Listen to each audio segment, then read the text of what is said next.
Bismillahirrahmanirrahim. Assalamualaikum warahmatullahi wabarakatuh.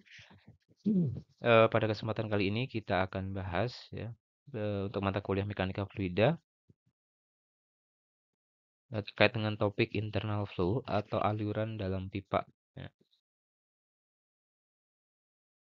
Nah, jadi eh, aliran fluida itu biasanya dibagi menjadi dua ya. Jadi ada internal flow dan open channel. Dimana kalau internal flow itu arahnya ke aliran fluida di dalam pipa, sedangkan untuk open channel itu aliran terbuka.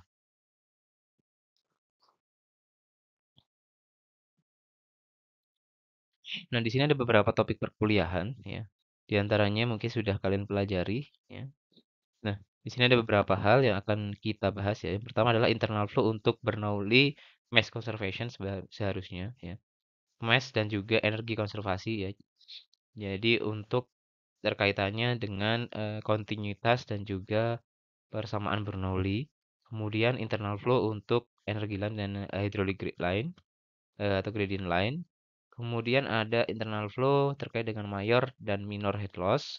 Dan terakhir, dasar-dasar teori terkait dengan aliran terbuka atau open channel. Yang pertama adalah sifat-sifat fluida ya. Nah, di sini ada beberapa hal terkait dengan sifat fluida. Yang pertama adalah fluida yang bersifat viskos atau non viskos atau biasa disebut sebagai fluida visit atau invisit. Fluida sendiri itu memiliki sifat eh,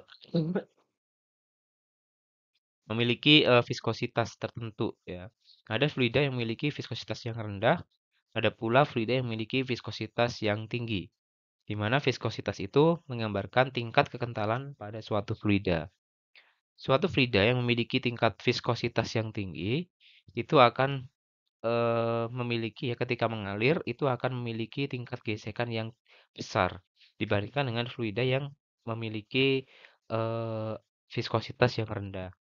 Contohnya adalah misalkan fluida yang memiliki viskositas yang rendah itu adalah udara. Udara itu memiliki viskositas yang rendah ya karena sangat kecil biasanya itu diabaikan. Sehingga pada saat udara itu mengalir misalkan dialirkan melalui pipa maka tidak ada yang namanya internal friction atau gesekan di dalam pipa. Ya, berkebalikan dengan fluida yang memiliki tingkat kental yang tinggi atau viskositas yang besar ya seperti madu, oli dan lain sebagainya. Maka ketika dialirkan melalui pipa, dia akan bergesekan. Tidak hanya bergesekan dengan dinding pipa, tetapi bergesekan dengan antar fluida. Seperti itu. Yang kedua, sifat fluida yang kedua adalah compressible dan incompressible. Fluida compressible maksudnya adalah fluida yang dapat dimampatkan, sedangkan fluida yang incompressible berarti fluidanya tidak dapat dimampatkan.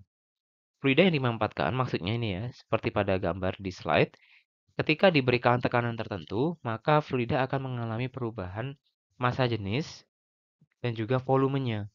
Dapat dilihat ya. Jadi, ketika diberikan tekanan tertentu, maka ada perubahan fasa di sini sebenarnya.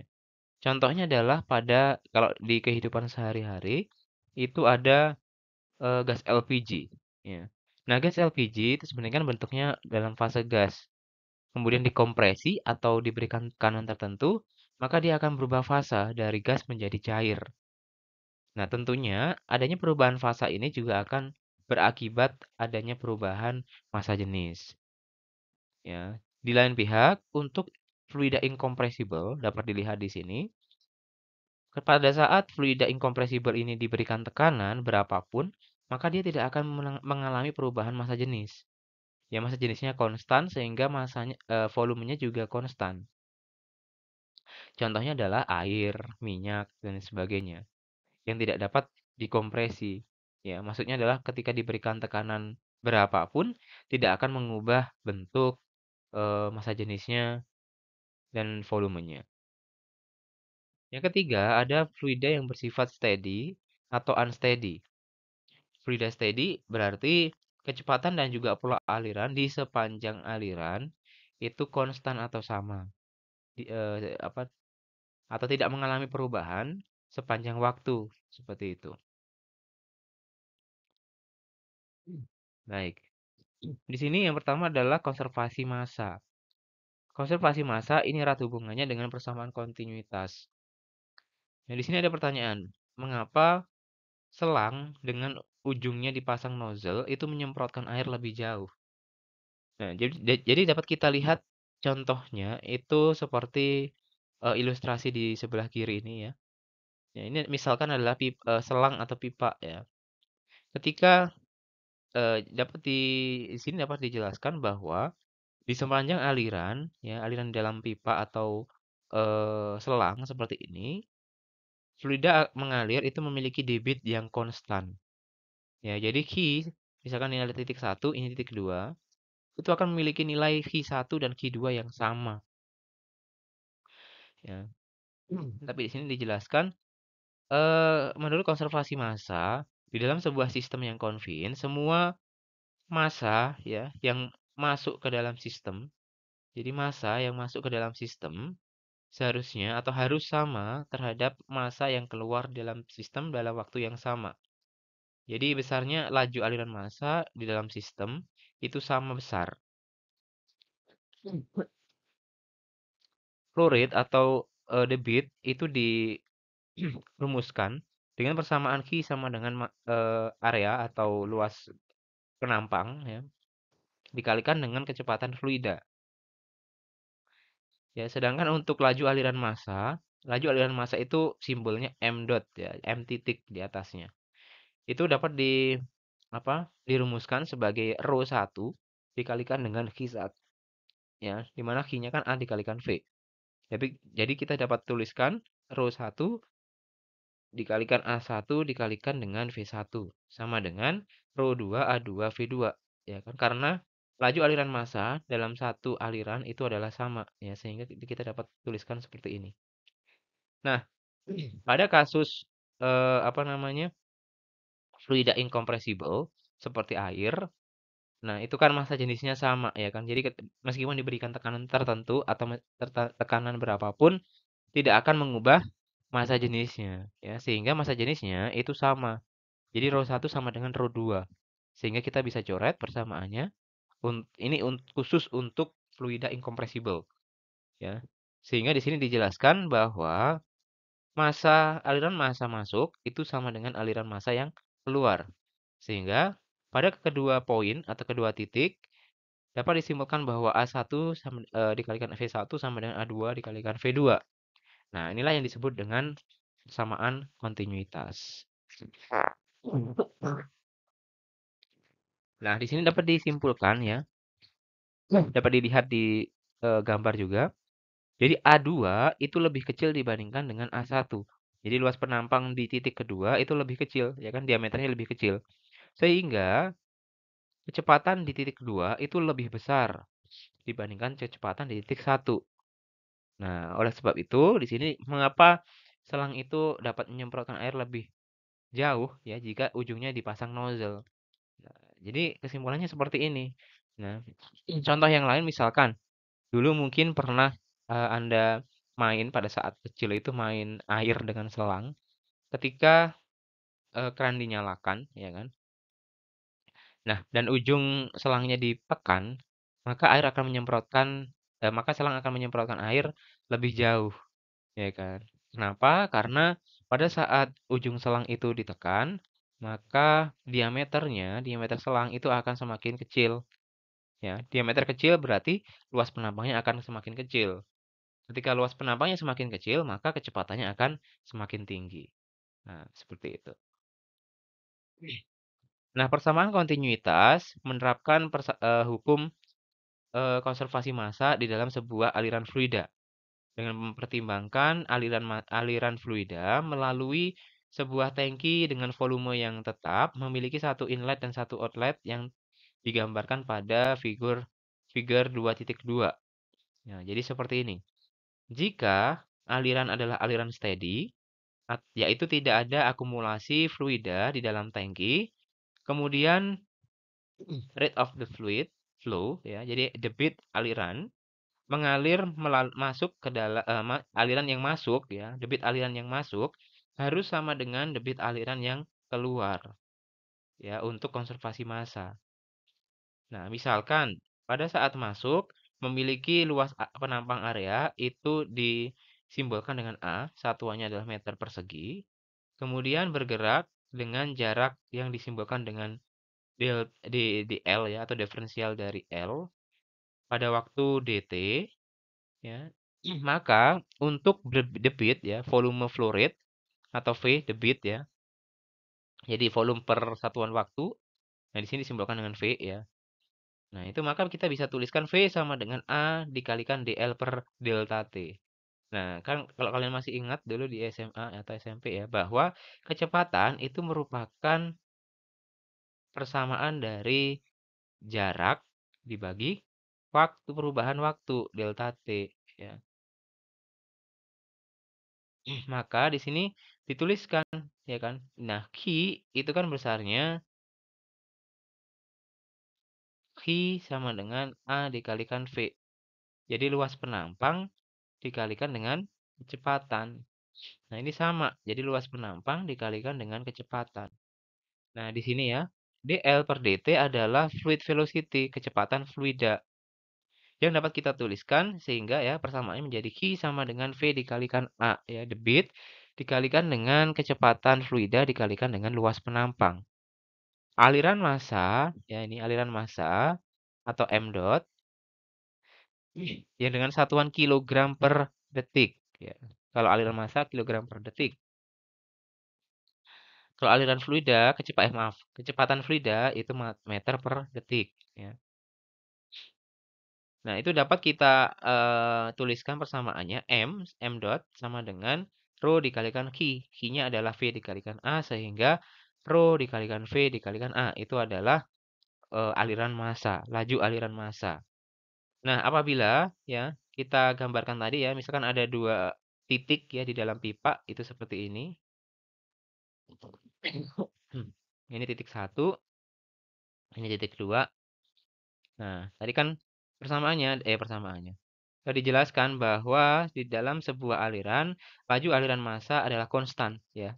M1 sama dengan M2 sehingga persamaannya adalah M1 itu berarti kan M-nya adalah rho VA. Jadi kalau di titik 1 kita bisa tuliskan sebagai rho 1 V1 dan A1 sama dengan rho 2 V2 A2. Untuk fluida incompressible sama ini seperti yang sebelumnya ya, memiliki massa jenis yang sama, ya kan, konstan massa jenisnya. Jadi kita bisa coret sehingga persamaannya menjadi V1 A1 dan sama dengan V2 A2.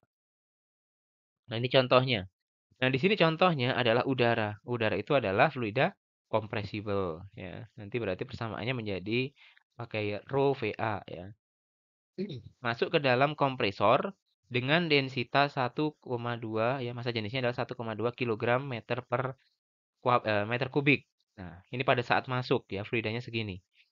Ya, dengan kecepatan rata-rata 4 meter per detik.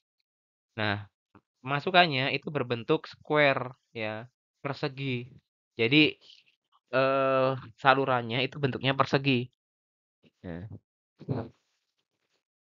udara kemudian dikeluarkan dari kompresor dengan kecepatan rata-rata 3 meter per detik. Jadi kecepatannya berkurang. Diameternya 5 cm dengan luas penampangnya berbentuk lingkaran. Nah, jadi pertama itu kotak ya. Kemudian di outletnya itu bentuknya lingkaran. Misalnya seperti ini ya, jelek ini. Nah, misalkan seperti ini. Nah, tentukan laju aliran massa dan juga massa jenis pada saat keluaran.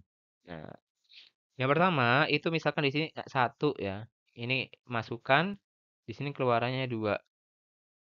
Nah, jadi kita harus mencari luasan di titik 1 dan luas di titik 2, ya, inlet dan outlet. Di titik 1 itu bentuknya adalah square, ya, persegi. Jadi, luasnya adalah sisi kali sisi.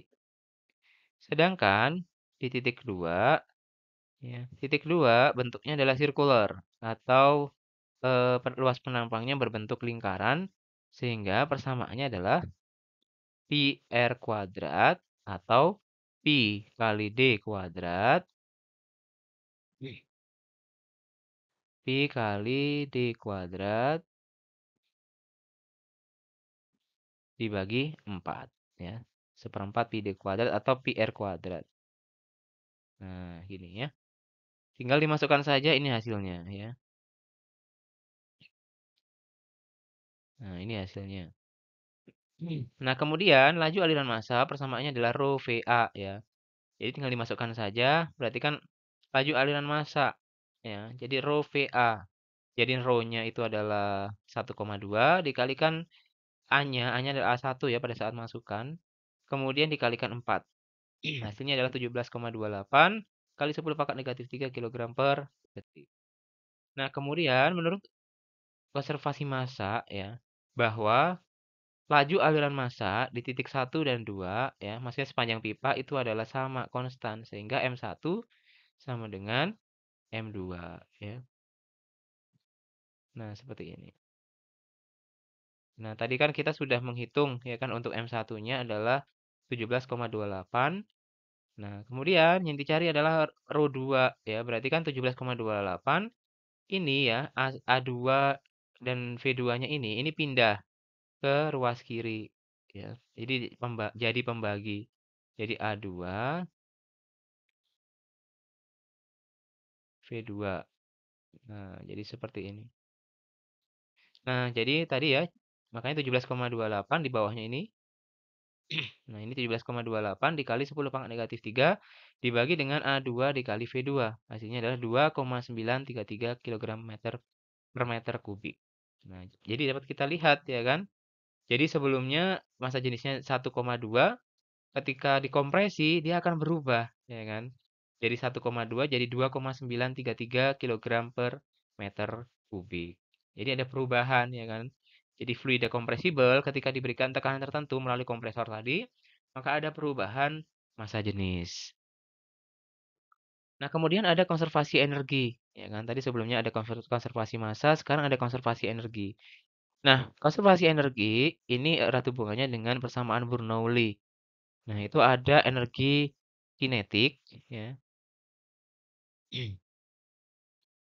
ditambah dengan energi potensial, ya,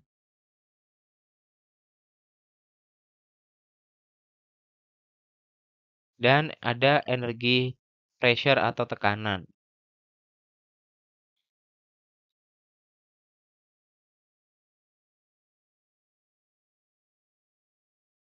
Nah, jadi seperti ini sama dengan seperti ini ya. Nah, energi kinetik itu persamaannya kan setengah mv kuadrat, energi potensial erat hubungannya dengan elevasi atau ketinggian. Persamaannya adalah mgh, ya kan? Kemudian ada P atau pressure energi di sini. Nah, konservasi energi merupakan total energi dari fluida yang konstan, ya kan? Jadi konstan ini. Ya, bagaimanapun energi dapat ditransformasikan dari satu bentuk ke bentuk yang lainnya. Jadi hukum ini sama dengan hukum kekalahan energi ya, bahwa energi itu tidak dapat diciptakan ataupun dimusnahkan, tetapi dapat berubah bentuk, ya kan. Jadi total energi di dalam fluida itu konstan besarnya. Ya, jadi konstan. Namun dapat berubah bentuk, ya. Jika energi dapat kita tuliskan ke dalam bentuk head ya atau potensial energi, maka satuannya akan berubah menjadi meter semuanya. Nah, jadi baik EK, EP, dan P-nya itu nanti kita ubah ke persamaan head atau potensial energi. Ya, nanti persamaannya berubah. Ya, jadi seperti ini. Jadi P ya per rho G. Rho G ini adalah massa jenis dikalikan percepatan gravitasi atau bisa dituliskan sebagai gamma. Gamma adalah berat jenis, di mana berat jenis itu rumusnya adalah rho dikalikan G. Ya, sehingga persamaannya itu dapat dituliskan sebagai rho ya. Misalkan kan di dua titik ya, misalkan seperti ini, seperti yang tadi, aliran dalam pipa ya, ini titik 2, ini titik 1. Sehingga persamaannya adalah P1 per gamma ditambah ya, ditambah dengan velocity head ya. Karena di sini satuannya menjadi head ya, meter. Jadi V1 kuadrat per 2G. Nah, seperti ini ditambah dengan Z1. Z itu adalah beda elevasi. Nah, sama dengan di titik 2 ya, jadi kan sama, konstan dia. Jadi kan sama. Jadi P2 per gamma ditambah dengan V2 kuadrat ya.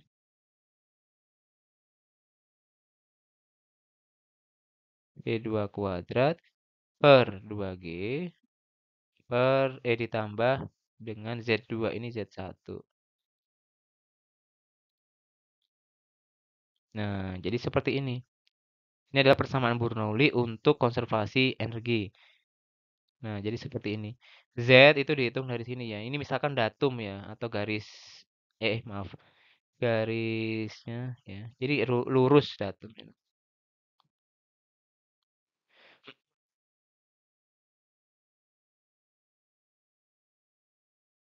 Hmm. Nah, ini seperti ini. Ini misalkan ini Z1 ya. Ini Z2.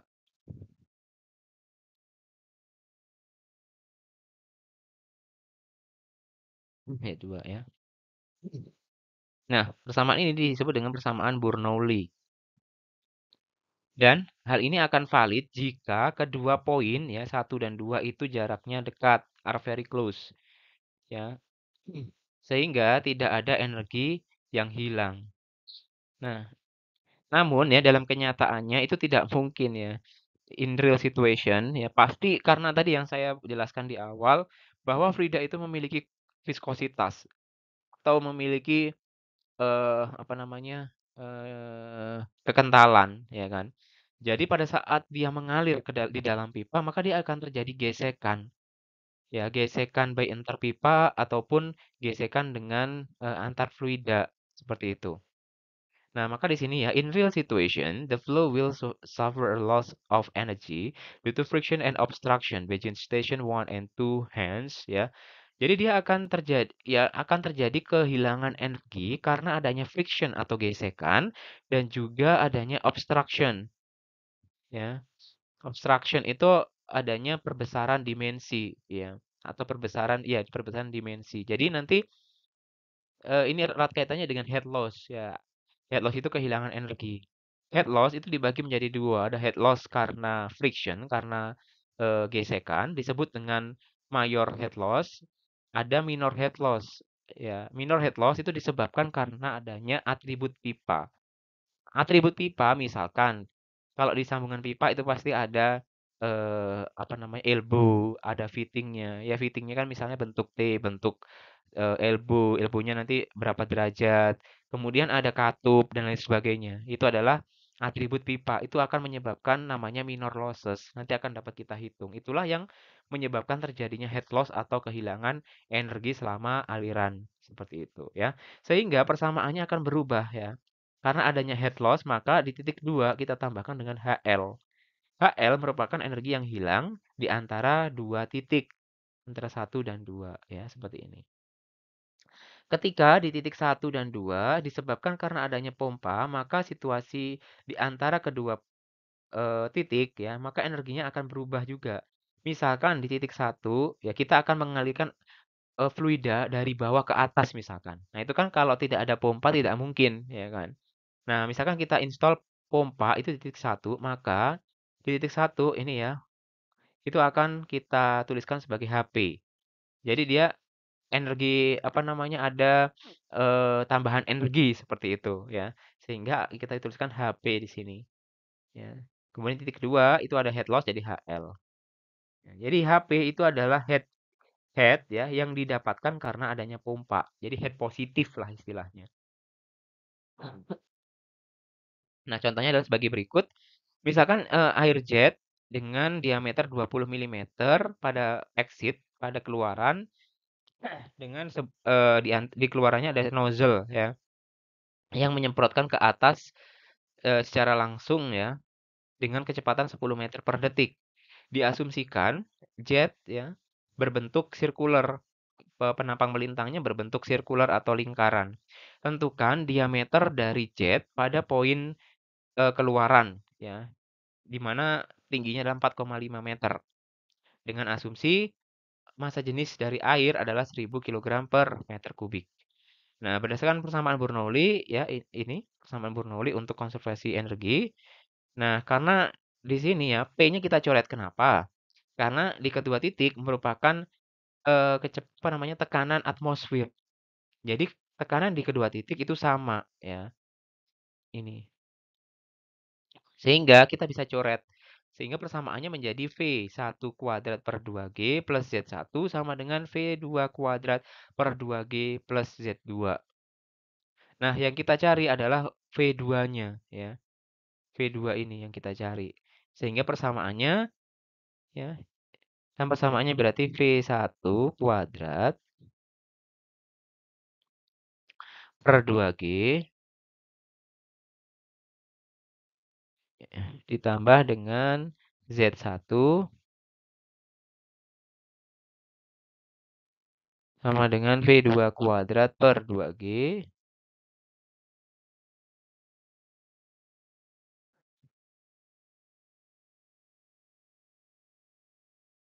plus Z2. Nah, seperti ini. Nah, jadi kita pindah ruaskan ya. V2-nya ini ya. V2-nya ini ke sisi maaf. 2G plus Z2-nya ini kita pindahkan ke sisi kiri sehingga persamaannya menjadi V2 sama dengan akar V1 kuadrat negatif 2GH. Ya, sehingga untuk V2-nya didapatkan 3,42 meter per detik. Nah, dengan menggunakan persamaan kontinuitas ya kan. Jadi kan Q1 kan sama dengan Q2 ya kan. Jadi di dalam sebuah aliran, satu aliran itu Q1 sama dengan Q2. Nah, seperti ini. Sehingga A1V1 sama dengan A2V2. Yang dicari adalah diameter exit ya kan. Ini V, maaf, ini V1. Nah, jadi kita bisa cari diameternya dari luas penampangnya, ya kan. Nah, jadi seperti ini. Nah, sehingga A2 ya itu sama dengan A1V1 dibagi V2 seperti ini. Ya, hasilnya 9,18 kali 10 pangkat negatif 4 meter persegi. Nah, sehingga A2 sama dengan luas penampangnya adalah lingkaran PD kuadrat per 4. Hasilnya adalah 0,034 meter. Ya, mungkin itu ya yang bisa saya sampaikan untuk pertemuan kali ini. Semoga bermanfaat.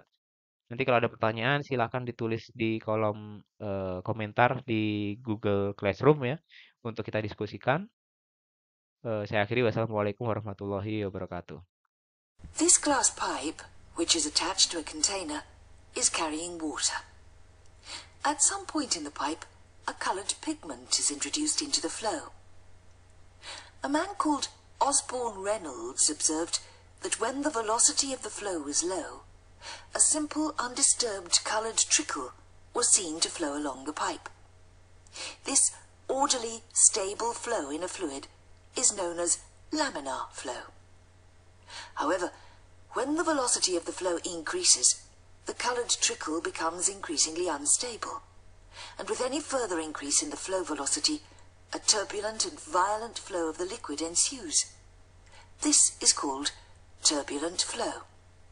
If we study the flow of fluids with different viscosities and change the diameter of the pipe, we will see that the transition from laminar to turbulent flow in a pipe always occurs at the same value.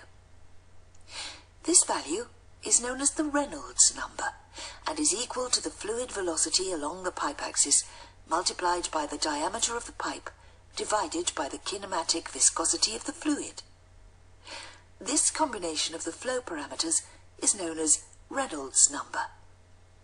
In the pipe, the transition from laminar to turbulent flow occurs at a Reynolds number of 2300.